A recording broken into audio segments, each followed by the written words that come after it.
আমি সূরা আল কলমের ৪র্থ আয়াতের টুকরা তেলাওয়াত করেছি। আল্লাহ রব্বুল আলামিন আল্লাহর প্যারা হাবিব সাল্লাল্লাহু আলাইহি ওয়াসাল্লামকে মহান চরিত্রের অধিকারী করেছেন এবং নবীজি সাল্লাল্লাহু আলাইহি ওয়াসাল্লাম আদব, আখলাক, চরিত্র, শিষ্টাচার এইসব উম্মতকে শিক্ষা দিয়েছেন। যারাই এসব আদব আখলাক পালন করে, শিষ্টাচার পালন করে, তারাই আল্লাহর প্রিয় বান্দা হতে পেরেছেন। এবং যারাই এসব শিষ্টাচার, আদব, আখলাক, উত্তম আচরণ নিয়ে চলাফেরা করে, জীবনযাপন করে, তারা আল্লাহরও প্রিয়, আল্লাহর মখলুকেরও প্রিয়। সবাই বলেন সুবহানাল্লাহ। তো প্রিয় নবীজি যেসব আদব, আখলাক, শিষ্টাচার আমাদেরকে শিক্ষা দিয়েছেন, তার মধ্যে প্রথম হলো মা বাবার সাথে উত্তম আচরণ করা। এটা হলো প্রথম আখলাক। যেমন বুখারী শরীফের 5970 নম্বর হাদিসের বর্ণনা হযরত আব্দুল্লাহ ইবনে মাসউদ রাদিয়াল্লাহু তাআলা আনহু থেকে বর্ণিত। তিনি বলেন, আমি নবী করিম সাল্লাল্লাহু আলাইহি ওয়াসাল্লামের কাছে জিজ্ঞেস করলাম, আল্লাহর নিকট কোন কাজটি সবচেয়ে অধিক পছন্দনীয়? ক্বালা আসসালাতু আলা ওয়াক্তিহা। আমার নবীজি বললেন, ওয়াক্তমতো নামাজ পড়া, এটা হলো আল্লাহর কাছে সবচেয়ে পছন্দনীয় কাজ। ক্বালা সুম্মা আইয়ু। এরপর আবার প্রশ্ন করলাম, এরপরে আল্লাহর কাছে সবচেয়ে পছন্দনীয় কাজ কি?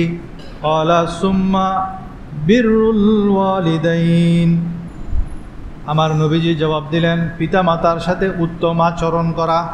ক্বালা সুম্মা আইয়ু? ক্বালা আল জিহাদু ফি সাবিলিল্লাহ। আবার জিজ্ঞেস করলাম, ইয়া রাসূলুল্লাহ, প্রথমত আপনি বলেছেন সবচেয়ে উত্তম আল্লাহর পছন্দনীয় কাজ হলো ওয়াক্তমতো নামাজ পড়া, এরপরে বিররুল ওয়ালিদাইন, মা বাবার সাথে উত্তম আচরণ করা, এরপরে কি? নবীজি তৃতীয়বারে জবাব দিলেন, আল জিহাদু ফি সাবিলিল্লাহ, আল্লাহর রাস্তায় জিহাদ করা। তাহলে এই হাদিসের মধ্যে তিনটির মধ্যে একটি অন্যতম পেলাম, মা বাবার সাথে উত্তম আচরণ করা।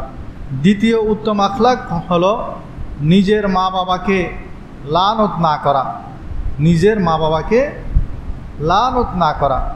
বুখারী শরীফের 5973 নম্বর হাদিস।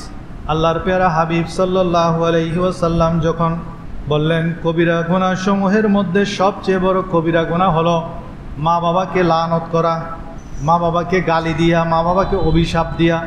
সাহাবা ইকরাম আশ্চর্য হয়ে গেলেন। তারা আমার নবীকে প্রশ্ন করেন, ইয়া রাসূলুল্লাহ, কেউ কি আবার নিজের মা বাবাকে লানত করে কিনা? এটা তো অসম্ভব। নিজের মা বাবাকে কিভাবে মানুষ লানত করে? তখন আমার নবীজি জবাব দিলেন, আলা ইয়াসুব্বুর রাজুলু আবার রাজুল। তুমি যখন অন্যের মা বাবাকে গালি দিবে, ফায়াসুব্বু আবাহু ওয়া ইয়াসুব্বু উম্মাহু, তাহলে সে তোমার বাবাকে গালি দিবে, তোমার মাকে গালি দিবে।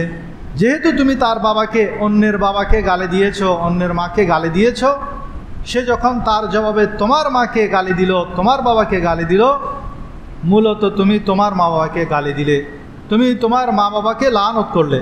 সেজন্য আমাদের নিজের মা বাবাকে যাতে কেউ গালি না দেয়, সেজন্য অন্যের মা বাবাকে আমরা কি দিব না? গালি দিব না। এটা যুক্তিবিদ্যার কথার মতো হয়েছে। ছেলেরা যুক্তিবিদ্যা পড়ে না, যুক্তিবিদ্যা পড়ার সময় আমরা দেখি তারা পরে, এই টেবিল মাটি ছুঁয়েছে, আমি টেবিল ছুঁয়েছি, সুতরাং আমি মাটি ছুঁয়েছি।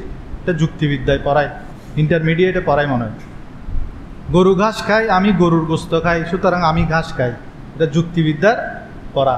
কিন্তু আমার নবীর যুক্তি কি?